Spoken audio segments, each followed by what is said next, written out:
राजस्थान में हीरो रहे वीर सावरकर कांग्रेस दौर में विलन बन गए हैं। जी हां, राजस्थान में हाल ही में इख्तिदार में आई कांग्रेस हुकूमत निसाब में तब्दीली करने जा रही। निसाब में अब ये बात शामिल की जा रही है कि जेल से रिहाई के लिए सावरकर ने अंग्रेजों से माफी मांगी थी। हुकूमत ने अपने इस फैसले का दिफा भी किया है।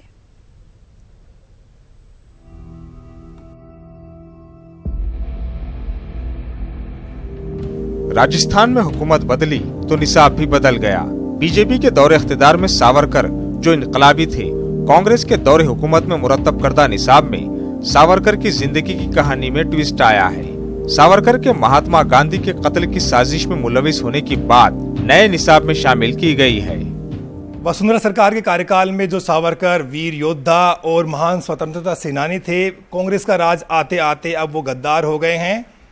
कक्षा 10 की सामाजिक विज्ञान के पाठ्यक्रम में जो बदलाव किया गया है, उसमें आप जो मुख्य पृष्ठ है उस पर महाराणा प्रताप की फोटो देख सकते हैं, लेकिन भीतर का जो पेज नंबर 50 है उसमें वीर सावरकर का तस्वीर तो छापा गया है और उन्हें महान स्वतंत्रता सेनानी भी बताया गया है और उन्होंने जो यातनाएं सही जेल में उसका भी जिक्र किया गया है। किस तरह से उनको पकड़ा गया, किस तरह से उनको अंडमान निकोबार ले जाया गया, सेलुलर जेल में रखा गया। लेकिन उसके बाद में जो कथन आता है वो ये बताता है कि उन्होंने 1 नहीं, 2 नहीं, 3 नहीं बल्कि 4 दया याचिकाएं पेश की और जेल से बाहर निकलने की ब्रिटिश हुकूमत से भीख मांगी।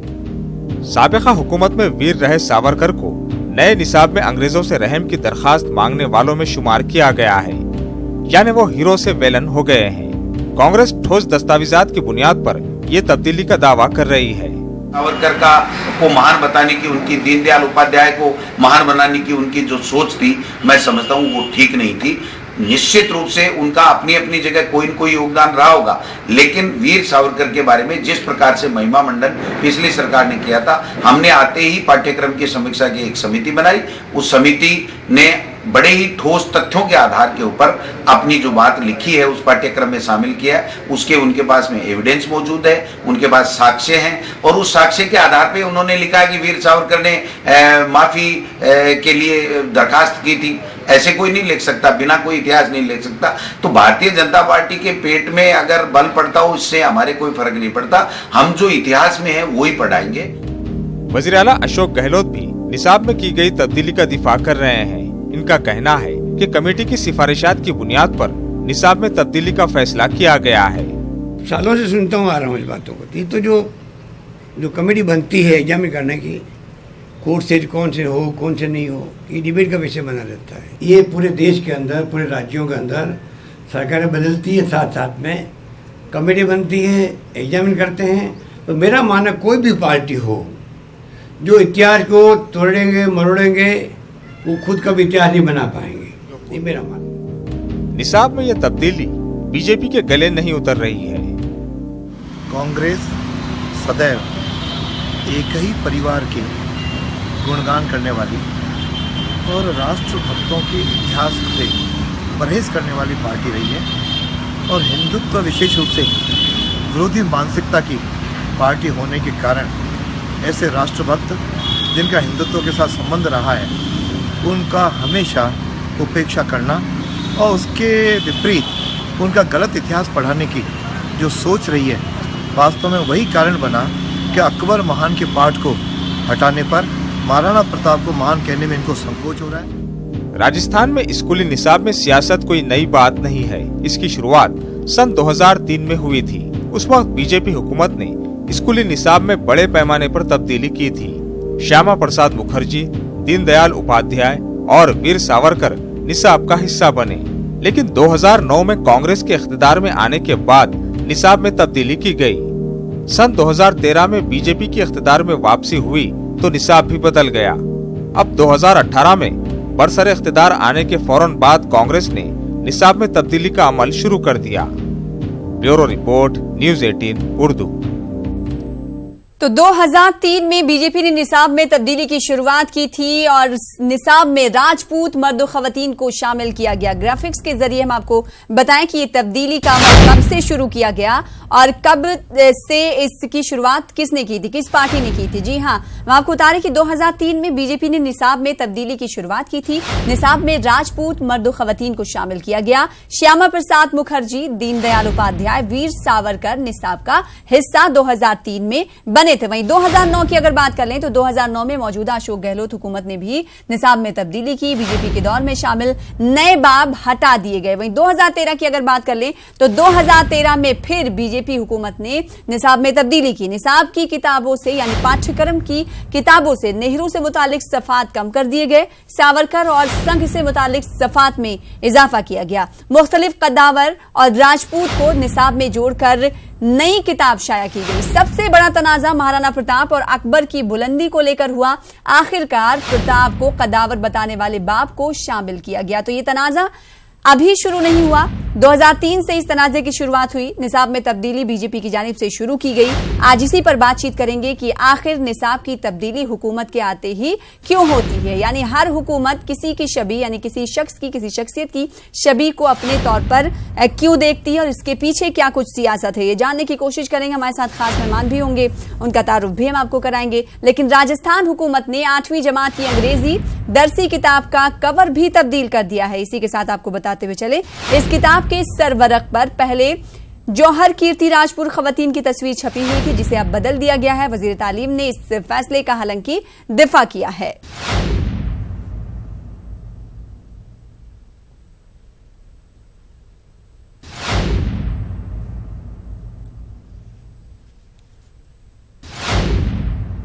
तो इस तनाज़े की शुरुआत 2003 में ही हो गई थी। ग्राफिक्स के जरिए हम आपको बताने की कोशिश कर रहे हैं। 2003 में सबसे पहले बीजेपी ने निसाब में तब्दीली की थी। तब्दीली की शुरुआत बीजेपी की जानिब से की गई थी।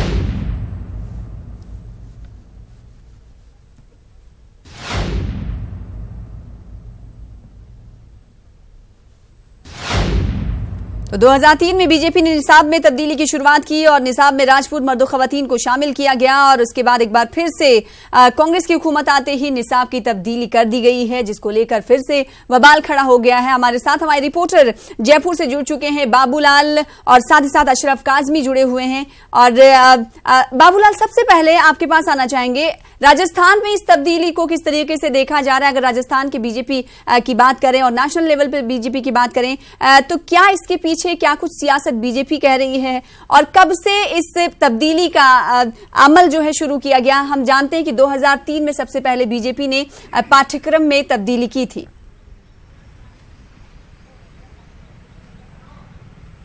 जी, हर 5 साल में पिछले जो 20-25 साल हैं उनमें हर 5वें साल में राजस्थान में हुकूमत की तब्दीली हो जाती है। तो जैसे ही हुकूमत बदलती है वो अपने मुताबिक निसाब में तब्दीली करती है और इस मर्तबा भी यही हुआ। जैसे ही अशोक गहलोत की सरकार बनी, यहाँ बनते उन्होंने सिलेबस में तब्दीली का अभियान छेड़ा। बाकायदा एक कमेटी बनाई गई और उसके बाद जैसे उसकी रिपोर्ट आई उसको लागू कर दिया गया। और जो राजपूत खवातीन है उनकी तस्वीर छपी हुई थी कक्षा जमात 8 की जो अंग्रेजी की किताब थी उसमें, उसके ऊपर, तो उसको हटाया जा रहा है। वीर सावरकर से जुड़ा हुआ जो सिलेबस का हिस्सा था उसको भी हटा दिया गया है। बहुत सारे चेंजेस उसमें किए गए हैं। जो गहलोत हुकूमत है उसके जो वजीर तालीम है वो दावा कर रहे हैं कि बहुत कुछ बेहतर नहीं पेश किया गया था बीजेपी हुकूमत की तरफ से। तो उन्होंने इस इतिहास को, इस तारीख को दुरुस्त करने की कोशिश की है। और इस वक्त मेरे साथ में साबिक रुकन असेंबली हैं अब्दुल सगीर साहब, उनसे जानने की कोशिश करेंगे। आपकी हुकूमत ने ये जो तब्दीलियां करी है इसके पीछे के मकासद क्या हैं?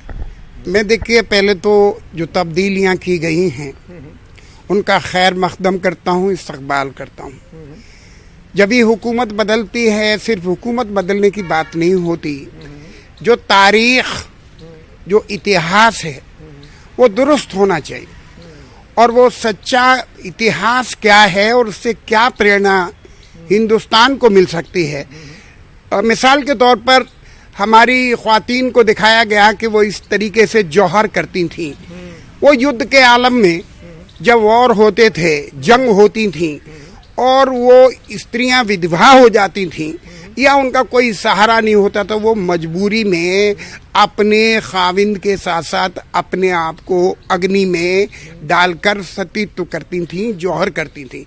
लेकिन आज जमाना बदल गया है, हिंदुस्तान एक बहुत बड़ी पावर है और उस प्रताप से इंस्पायर करने की, मोटिवेट करने की कोई आवश्यकता लेकिन बीजेपी ये इल्जाम आयद करती है कि जो राष्ट्रवाद है, जो नेशनलिज्म है, बाबूलाल आपके पास फिर लौटेंगे। बीजेपी लीडर हमारे दरमियान मौजूद है, उनका तारुफ करा दे। जितेंद्र श्रीमाली साहब है जो कि बीजेपी लीडर हैं, हमें ये ज्वाइन कर रहे हुए हैं जयपुर से। आपका स्वागत करते हैं, खैर मकदम करते हैं और आपसे सवाल साथ ही ये करते हैं कि तब्दीली की सियासत में सबसे ज्यादा नुकसान बच्चों का होता है। आखिर ये पार्टियां बीजेपी, कांग्रेस ये तब्दीली की सियासत जो कर रही है पाठ्यक्रम में, बच्चों को नुकसान पहुंचाने के लिए क्यों? देखिए, बिल्कुल सही कहा आपने कि अल्टीमेटली इस देश के अंदर सबसे अधिक कांग्रेस ने राज किया। 65 साल तक तो केंद्र में शासन किया और 50 साल राजस्थान के अंदर राज किया, और इन्होंने अपने मनमर्जी से केवल इनका जो कांग्रेस की जो सोच रही है कि गांधी परिवार से ऊपर नहीं सोचना, जो कुछ किया इस देश के लिए वो सिर्फ गांधी परिवार ने किया और उसके आगे किसी ने कुछ नहीं किया। इसके आगे वो पढ़ाना नहीं चाहते बच्चों को, इसलिए उन्होंने ये देखिए कि पूरे पाठ्यक्रम के अंदर जो 2003 की आप बात बता रहे हैं, 2003 से पहले पूरे पाठ्यक्रम के अंदर केवल गांधी परिवार, नेहरू परिवार, इन्हीं का महिमा मंडन हो रखा था, जबकि बाकी इस देश के जो स्वतंत्रता सेनानी थे उन सबको यहां से गायब कर रखा था। और इसके अलावा यहां पर गलत बातें पढ़ाई जा रही थी। आप अभी देखिए, लेकिन जितेंद्र साहब, आपसे सवाल सीधा ये है, आपसे सवाल फिर आप सियासत की बात करने लगे। मैं सियासत के बीच बच्चों के नुकसान की बात कर रही हूँ। ये जो सियासत हो रही है इस पर ही मैं बात कर रही हूँ कि सियासत के बीच बच्चों को खामियाजा इसका भुगतना पड़ता है। अगर बीजेपी का टर्म रहता है तो बीजेपी उस शख्सियत को हीरो बताती है, फिर कांग्रेस का टर्म आता है तो कांग्रेस कह देती है कि विलेन है। तो ऐसे में नहीं लगता कि बच्चे जो है कंफ्यूज होते हैं? सना जी, मैं वही बताना चाह रहा हूं, आप मेरे को बोलने देंगे तो मैं आप बता दूंगा जी। मैं यही कहना चाह रहा हूं कि ये जो गलत बात जो पढ़ाई जाती है उसका परिणाम क्या होता है? परिणाम ये होता है कि जब बच्चा पढ़ करके आगे जो कंपटीशन देता है, जो नेशनल और इंटरनेशनल लेवल के जो कंपटीशन देता है, वहां पर समस्त चीजें जो है इस गूगल के ऊपर और इतिहास के अंदर जो सच्ची बात है वो सच्ची रहेगी। अकबर महान थे या महाराणा प्रताप महान थे, सवाल इसका नहीं है। सवाल यह है कि हल्दी घाटी के युद्ध के अंदर कौन जीता और कौन हारा, ये तो बिल्कुल इतिहास के अंदर प्रमाणित जो चीजें हैं उसको गलत प्रकार से पढ़ा करके केवल इसलिए कि येन केन प्रकारेण हिंदुओं को दुखी किया जाए, एक वर्ग विशेष को दुखी किया जाए, उसके कारण से दूसरे वर्ग के हमको वोट मिल जाएंगे। ये कांग्रेस की जो मानसिकता है इसको बदलनी पड़ेगी। मैं कहना चाह रहा हूं क्या जितेंद्र साहब, क्या ये सच्चाई नहीं है कि 1948 में, क्या ये सच्चाई नहीं है कि 1948 में गांधी जी के कत्ल के इल्जाम में सावरकर को गिरफ्तार किया गया था? क्या ये सच्चाई नहीं है? सावरकर वो नाथूराम गोडसे की बात कर रहे हैं या जी नाथूराम गोडसे था। गांधी जी जब सावरकर के पास पहुंचे थे उनसे हिमायत मांगने के लिए कि अंग्रेज वहां पर इस तरीके का हाल बना के रखा है हिंदुस्तान में, उस वक्त का किस्सा भी सभी के सामने है, तारीख के सामने है। मैं आपको एक बात पूछता हूं सावरकर के बारे में। सावरकर के बारे में आपको इतिहास बता दूं मैं आपको, अगर आप मेरे को बोलने की इजाजत दे तो मैं आपको बता दूं कि देखिए सावरकर के इतिहास के बारे में जितेंद्र साहब आप समझ ही नहीं पा रहे। 2 बार जितेंद्र साहब आप समझ ही नहीं पा रहे। मैं सावरकर के इतिहास के बारे में आपसे सवाल नहीं करने बैठी हुई। मैंने सवाल सिर्फ ये किया कि जो सियासत हो रही है, चाहे आपकी गवर्नमेंट आए चाहे कांग्रेस की गवर्नमेंट आए, लेकिन खामियाजा इसका बच्चों को भुगतना पड़ता है। क्या आपको नहीं लगता कि बच्चों पर एक गलत तरीके का प्रभाव पड़ता है? वो आपके टर्म में तो दूसरा उस शख्सियत को लेकर सोचते हैं। सावरकर को मैं यही कहना चाह रहा हूं कि सावरकर को इस देश का जो योद्धा था, वीर योद्धा था, वीर योद्धा के रूप में पूरा संसार जिसको जानता है, उसको आप ये कहें कि साहब इन्होंने तो अंग्रेजों के सामने हथियार डाल दिए थे। ये कहां पढ़ा रहे हैं बच्चों को? कहां बच्चों का भविष्य? आप काले अंग्रेज बनाना चाहते हैं बच्चों को, जो केवल गुलाम मानसिकता के कारण से इस गांधी परिवार को महिमा मंडन करता रहे। इस देश का बच्चा अब जान चुका है, इस देश का इतिहास तोड़ मरोड़ कर जो आज तक पढ़ाया जा रहा है उसको सही करने की आवश्यकता है। क्योंकि हमारे बच्चे हम पढ़ करके आप ये देखें कि सावरकर के बारे में इन्होंने जिस प्रकार का बताया और सावरकर को हटाया, सावरकर के बारे में इस गोविंद डोटासरा जो शिक्षा मंत्री है और अशोक गहलोत, इनको पता ही नहीं है इसका मतलब, इन्होंने गलत चीज बता रखी है। 2 बार जिस व्यक्ति को आजीवन कारावास हुआ हो, 1857 के प्रथम स्वतंत्रता संग्राम के बारे में जो लिखी गई पुस्तक को बैन किया गया अंग्रेजों ने, जिसके बारे में आप ये देखिए कि उन्होंने वकालत की डिग्री इसलिए उसको रोक दी क्योंकि उन्होंने जो अंग्रेज सरकार थी उसके प्रति वफादारी का शपथ नहीं ली। इस प्रकार के जो स्वतंत्रता सेनानी है जिन्होंने जेल में, अंडमान के जेलों में रह करके कील और कोयले से स्वतंत्रता संग्राम की कविताएं लिखी हो, देशभक्ति की कविताएं लिखी हो, उसी व्यक्ति के बारे में अब ये कांग्रेस सरकार ये कह रही है कि साहब उन्होंने अंग्रेजों के सामने हथियार डाल दिए। इससे ज्यादा दुर्भाग्यपूर्ण और इससे ज्यादा गलत बात बच्चों को पढ़ाई नहीं जा सकती है। ठीक है, तो देशभक्ति आखिर तब्दील कैसे हो जाती है? हमारे साथ एक और खास मेहमान जुड़ चुके हैं, साथ ही साथ हमारे साथ बने हुए हमारे नुमाइंदे दिल्ली से अशरफ काजमी। रणजीत सावरकर साहब जुड़ चुके हैं, हमें ज्वाइन कर रहे हैं, ये मुंबई से चेयरमैन हैं स्वतंत्र सावरकर राष्ट्रीय स्मारक के। आपका स्वागत करते हैं, खैर मकदम करते हैं। रणजीत साहब, बात ये हो रही है कि सरकारें आती हैं और निसाब में पाठ्यक्रम में तब्दीली कर दी जाती है, उससे प्रभाव जो पड़ता है सबसे ज्यादा बच्चों पर पड़ता है। ऐसे में सरकार के चेंज होते हुए आखिर देशभक्ति कैसे चेंज हो जाती है, ये समझ नहीं आता।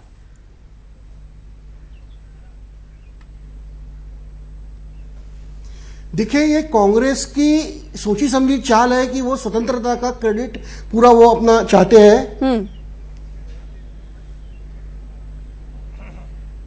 जी रणजीत साहब। हेलो जी, आपकी आवाज हम तक आ रही है। हाँ, ये स्वतंत्रता संग्राम का पूरा क्रेडिट कांग्रेस लेना चाहती है और इसीलिए वो इतिहास में कांग्रेस बदलाव करती है। अगर आप इतिहास देखें तो कांग्रेस का इतिहास चालू होता है 1920 से और हमारी गुलामी है 700 साल से। 700 साल से कोई लड़ाई नहीं है, कोई खून बहाया ही नहीं है। तो कांग्रेस आज ये चाहती है कि हमारे पुरखों ने स्वतंत्रता लाई तो इसलिए सत्ता के भागी हम होंगे। ये दुर्भाग्यपूर्ण बात है, ये गोबेल्स की नीति है। वीर सावरकर ने कभी भी माफी नहीं मांगी। उन्होंने कुछ एप्लीकेशन जरूर किए हैं मगर उन्होंने ये कहा है कि मुझे आप ना छोड़े, दूसरों को छोड़ दो, दूसरे क्रांति को छोड़ो। तो ये जो इतिहास है ये गवर्नमेंट ने ही एक आरसी मुजुमदार को अपॉइंट किया था, कांग्रेस गवर्नमेंट ने। उन्होंने एक अंडमान के ऊपर किताब लिखी है, ये मेरे हाथ में किताब है, वो गवर्नमेंट ने लिखी हुई किताब है। उसमें उन्होंने कहा है कि देयर इज नो रिग्रेट और रिपेंटेंस। एप्लीकेशन की है, देयर इज नो रिग्रेट और रिपेंटेंस। और ये लोग बार बार बातें करते हैं और मैं आपसे चाहता हूं कि राहुल गांधी बार बार ये बातें कर रहे हैं कि सावरकर के बारे में वो डरपोक कह चुके हैं सावरकर को। तो मैंने उनके अगेंस्ट क्रिमिनल केस फाइल किया है। और इसी में मैं ये भी बोलना चाहता हूं कि राजस्थान गवर्नमेंट अगर ये कहे कि सावरकर देशभक्त है, उनका नाम निकाल दिया तो ये देशभक्तों का अपमान है और ये हम सहन नहीं करेंगे और मैं इसके ऊपर कानूनी कार्रवाई करूंगा। ठीक है, बाबूलाल के हमरा कांग्रेस लीडर भी मौजूद हैं, कांग्रेस के रुकन असेंबली हैं, उनसे इनका रिएक्शन ले लेते हैं। बाबूलाल, रणजीत सावरकर को आपने सुना, वो कह रहे हैं कि देशभक्तों का ये अपमान कांग्रेस पार्टी कर रही है।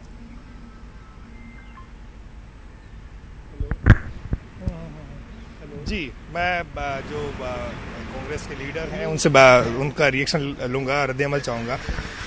जो सावरकर से जुड़े हुए जो नेता हैं वो कह रहे हैं कि जो पाठ्यक्रम में जो तब्दीली की गई है ये राष्ट्रभक्तों का अपमान है। सावरकर का जो अपमान है वो बर्दाश्त नहीं किया जाएगा, इसके लिए मूवमेंट छेड़ा जाएगा। आपका रद्द-ए-अमल क्या है? देखिए, कांग्रेस पार्टी इन धमकियों से डरने वाली नहीं। हुकूमत जो उचित समझती है जनभावनाओं के अनुरूप वो काम करने वाली है। इससे कौन नाराज होता है और कौन खुश होता है, अमुक लोग जो सावरकर के मानने वाले हैं उन्हें लगता है कि वो नाराज होंगे, प्रोटेस्ट करेंगे, डेमोक्रेसी में उनका अधिकार है, वो करें। सरकार ने जो निर्णय लिए हैं उनको एग्जीक्यूट करेगी। तो सना, कल जो तालीम के हमारे वजीर हैं उन्होंने भी ये कहा था कि जो हुकूमत तो अपना काम करके रहेगी, चाहे जो हिज़्ब इख्तिलाफ की जमातें हैं वो चाहे जो कुछ भी करें, वो डरने वाले नहीं हैं और वो इस फैसले से कदम पीछे नहीं हटाएंगे। तो कुल मिलाकर ये भगवा बनाम सेकुलर आइडियोलॉजी की लड़ाई है एक तरह से। अशरफ काज़मी के पास पहुंचेंगे। अशरफ काज़मी, हम ये देख रहे हैं कि अब ये बात यहाँ पर आ चुकी है कि कौन देशभक्त है, कौन देशभक्त नहीं, बल्कि ये नहीं देखा जा रहा है कि इस निसाब में तब्दीली बार बार के 2003 में तब्दीली की गई, फिर उसके बाद 2009 में तब्दीली की गई, फिर उसके बाद 2013 में तब्दीली की गई। इन तमाम तब्दीलियों को देखते हुए क्या स्टूडेंट्स के ऊपर एक प्रभाव नहीं पड़ता है कि सरकार, गवर्नमेंट चेंज होते ही निसाब में तब्दीली हो जाती है, जो वीर रहता है वो विलन कहलाने लगता है? बिल्कुल सना, देखिए यही एक राजनीति का एक चेहरा है। ये भी एक चेहरा मान लीजिए राजनीति का है कि सरकार आई तो वहां पे किरदार बदल गए। वीर सावरकर की सरकार भाजपा की सरकार में होते हैं तो वो हीरो होते हैं, कांग्रेस की सरकार में वीर सावरकर को विलन करार दे दिया जाता। ये एक राजनीति है और राजनीति में हर आदमी जो उसका में शामिल है वो अपना स्वार्थ देखता है। उसे नहीं मतलब कि इसका असर जो बड़े जनमानस पे या ये कहें कि जो भारत का भविष्य है, बच्चों है, उन पर क्या पड़ रहा है, उसे कोई सरोकार नहीं। उनको सरोकार सिर्फ अपनी सरकार से है, अपनी पार्टी की नीतियों से, चाहे भाजपा हो या कांग्रेस हो। भाजपा आती है तो वीर सावरकर को वो ये आरोप लगाते हैं कि कांग्रेस ने गलत तथ्य रखे थे, इतिहास को गलत तरीके से पेश किया गया, हम सही कर रहे हैं। यही बात कांग्रेस दोहरा देती है। वो कहते हैं, और जैसे अभी हाल ही में हुआ कि उन्होंने कांग्रेस के मुख्यमंत्री कहते हैं कि जो इतिहास था उसको तोड़ मड़ोड़ के पेश किया गया, हमने एक कमेटी बनाई और कमेटी तथ्यों के आधार पर कर रही है, तो वो अपनी बात करते हैं। लेकिन मसला सिर्फ यही है कि उन लोगों को अपनी आइडियोलॉजी और अपनी जो बात है, जो पार्टी की नीति है, उसको आगे बढ़ाना है। उनको नहीं मतलब कि बच्चे क्या पढ़ रहे थे। जिन बच्चों ने 5 साल पहले वीर सावरकर को एक हीरो के रूप में देखा, अब वो 5 साल बाद दूसरे जो बच्चे आएंगे या कुछ आगे सर के वो पढ़ेंगे तो वो वीर सावरकर को विलन देखेंगे। तो ये बच्चों के साथ खिलवाड़ है, देश के साथ खिलवाड़ है, क्योंकि बच्चे जो हैं वो देश का भविष्य हैं। लेकिन राजनीतिक दल सिर्फ और सिर्फ अपना फायदा देखती है। इसी वजह से वो बार बार जो हमारे क्रांतिकारी हैं उनके किरदार बदल देती है। जी जितेंद्र साहब, क्या 2003 से जो शुरुआत बीजेपी की तरफ से हुई, ये शुरुआत अगर नहीं करती बीजेपी तो आज ये दिन देखने ना पड़ते, बार बार निसाब में पाठ्यक्रम में तब्दीली ना की जाती? सना जी, पहली बात तो बता दो, ये 2003 से नहीं हुआ परिवर्तन चालू। ये 2003 से पहले जब भैरव सिंह जी की सरकार थी तब भी ये वाला विषय आया था, और उस समय भी पद्मावती के बारे में जिस प्रकार से किताबों के अंदर पहले जो वर्णन कर रखा था कांग्रेस की सरकारों में, उसको चेंजिंग किया गया था, और महाराणा प्रताप के बारे में जो जिस प्रकार का वर्णन किया गया था उसको तब्दीली की गई थी। पर मैं ये कहना चाह रहा हूं कि जो सत्य है, अभी आप कांग्रेस के मेरे मित्र बोल रहे थे कि ये जो हम परिवर्तन करते हैं वो जनभावनाओं के आधार पे करते हैं। अभी आपने सुना था, बता रहे थे जी। इतिहास जनभावनाओं पे थोड़ा चलता है कि आप अपने वोट बैंक को खुश करने के लिए तब्दीली कर देंगे पाठ्यक्रम में, केवल वोट बैंक को खुश करने के लिए। अरे भाई, जो सत्य है, वीर सावरकर थे, एक योद्धा थे, क्रांतिकारी योद्धा थे, इसके बारे में सारी दुनिया जानती है। महाराणा प्रताप महान थे और वो एक बहुत सच्चे देशभक्त थे, ये पूरा संसार जानता है। उसको आप इन सच्चाइयों से कैसे लेकिन जिस चीज को लेकर जितेंद्र साहब तमाम बातें आपकी सही हैं, तमाम बातें आपकी सही हैं, ठीक है, वीर थे, लेकिन एक सच्चाई ये भी है जिसको आपने कुछ देर पहले नकार दिया। एक बार फिर से मैं पढ़ के सुना देती हूँ, बीबीसी का पेज मैंने खोल रखा है। साल 1948 में महात्मा गांधी की हत्या के 6वें दिन विनायक दामोदर सावरकर को गांधी की हत्या के षड्यंत्र में शामिल होने के लिए मुंबई से गिरफ्तार कर लिया गया था। मैंने इस चीज का जिक्र किया था। मैडम, मैं आपको बता दूं, अभी जो इन्होंने जो किताब बताई है वो भी गवर्नमेंट के द्वारा निकली हुई और किताब है, और उसके अंदर उन्होंने कहा कि सावरकर के साथ में जिन बेगुनाह और निर्दोष लोगों को गिरफ्तार किया गया, उनकी रिहाई करने के लिए उन्होंने पत्र लिखा था।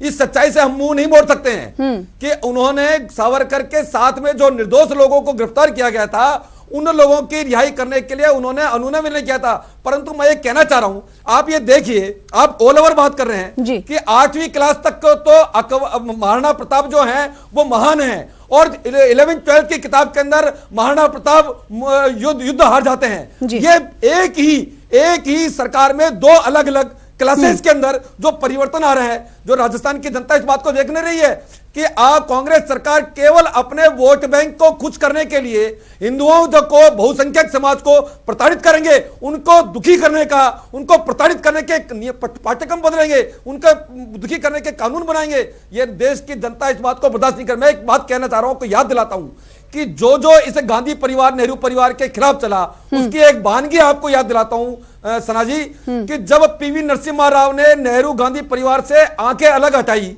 तो उनका शव मरने के बाद में भी एआईसीसी के बाहर 1 घंटे तक खड़ा रहा। उन्होंने एआईसीसी के अंदर उसे अपने स्वयं के नेता को, दिवंगत शरीर को प्रवेश नहीं करने दिया। ये इनकी कांग्रेस सरकार की। लेकिन रंजीत साहब, आपके पास आना चाहूंगी कि आपको ये नहीं लगता कि अगर पाठ्यक्रम में तब्दीली करनी है, चेंजेस करने हैं, तो कांग्रेस जब तब्दीली करती है, बीजेपी, दोनों गवर्नमेंट तब्दीली करती है, तो ये दोनों पार्टियां मिलकर, तमाम पार्टियां मिलकर ये बैठकर फैसला नहीं कर सकती हैं कि किसे रखा जाएगा, किसे नहीं रखा जाएगा? ये सरकार के आने की देरी क्यों रहती है फिर?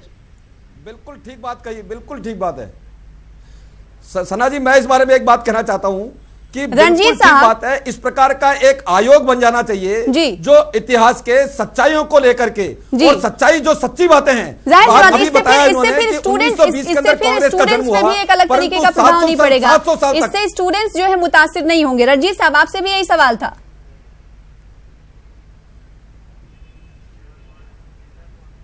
हाँ बोलिए रंजीत साहब, सवाल ये मेरा ये था कि अगर पार्टियों को इतिहास बहुत स्पष्ट है जी, और ये इतिहास, लगता है हमारी आवाज काफी देरी से पहुंच रही है। मैं कह रहा हूं कि इतिहास बहुत स्पष्ट है, और ये इतिहास देख के ही वो इतिहास के ऊपर कोई एक पत्र से एक आधी लाइन देखकर आप उसका मतलब नहीं निकाल सकते। वो उसके आगे पीछे के जो हर एक जो घटना होती है उसके रेफरेंस होते हैं, रेफरेंस लेके इतिहास क्लियर है। और मैंने जैसा कि कहा कि सावरकर के बारे में आरसी मुजुमदार ने बहुत क्लियर लिखा है। तब का होम मिनिस्टर जो थे रेजिनाल्ड क्रेडॉक, उन्होंने भी लिखा है कि देयर इज नो रिग्रेट और repentance, Savarkar is a most dangerous prisoner. ये सब उनके बारे में लिखा है। और उनको 14 साल तक जेल में रखा गया, उनको 6x8 की कोठरी में रखा था रत्नागिरी इलाके। उसके बाद उनको 13 साल हाउस अरेस्ट थी, 27 साल बंद किया गया। ऐसा एकमेव मात्र आदमी है, और लिखा है कि he is always very dangerous to the British government. जब ब्रिटिश कहते हैं ये इतिहास का भाग है, तो कांग्रेस वालों ने समझना चाहिए। ठीक है, लेकिन जितेंद्र साहब, आपने एजुकेशन को लेकर नहीं कहा, आपने एक जरा सा बच्चों को लेकर हमदर्दी भी नहीं दिखाई कि बच्चे इससे मुतासिर होते हैं। हम तो कह ही रहे हैं मैडम सना जी कि ये इसके कारण से बच्चों के मानसिक तौर पे और उनको उनकी जो सोच है वो गुलाम मानसिकता की हो जाती है। मैं एक बात कहना चाहता हूं सावरकर जी बात कर रहे थे कि तिरंगे झंडे के अंदर जो अशोक चक्र जो चक्र जो उसमें शामिल किया गया, यह राजेंद्र प्रसाद जी को सर्वप्रथम इन्होंने सावरकर जी ने सुझाव दिया, और डॉक्टर राजेंद्र प्रसाद जी ने उसको स्वीकार किया और उसको अपने इसमें शामिल किया। तो ये अगर इस प्रकार की जिस प्रकार का आज इतिहास पढ़ाया जा रहा है, उस समय अगर राजेंद्र प्रसाद जी के ये था, उनको भी उस समय पता होना चाहिए था कि भाई ये तो अंग्रेजों के सामने हथियार डालने वाले हैं, फिर उनकी बात को क्यों माना गया? परंतु कांग्रेस लगातार केवल राहुल गांधी परिवार और गांधी परिवार को खुश करने के लिए इस प्रकार से। बहरहाल आप तमाम का बेहद शुक्रिया हमारे साथ जुड़ने के लिए, इस डिबेट में और अपना मौक़िफ़ रखने के लिए। इसी के साथ मुझे दीजिए इजाजत। आदाब।